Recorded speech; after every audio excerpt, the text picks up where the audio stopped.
socijalisti nismo ono što nas često proglašavaju i kritikuju ljudi prošlog vremena.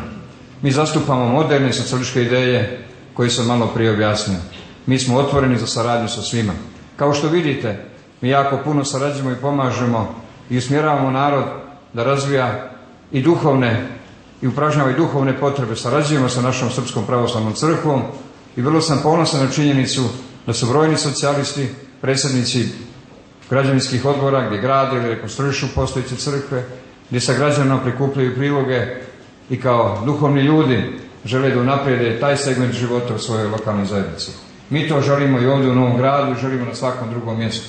I mi se nećemo kriti iza crkve i mahati da smo mi veći ili manji vjernici od drugih, kao što to čine iz drugih partija, koji u crkvu odlaze iz pomodarstva da bi bili viđeni, a ne iz ubjeđenja, iz ličnog osjećanja da tamo treba da budu. Mi tamo ulazimo onda kada imamo iskrenu potrebu i osjećaj da to treba da učinimo sa punim uvjerenjem i osjećanjem da činimo dobru stvar za svoje duše. I to je naša politika i po tome želim da prepoznate tu različitost u odnosu na one koji nas kritikuju, vrlo ružnim riječima spajajući socijaliste sa prošlim vremenom.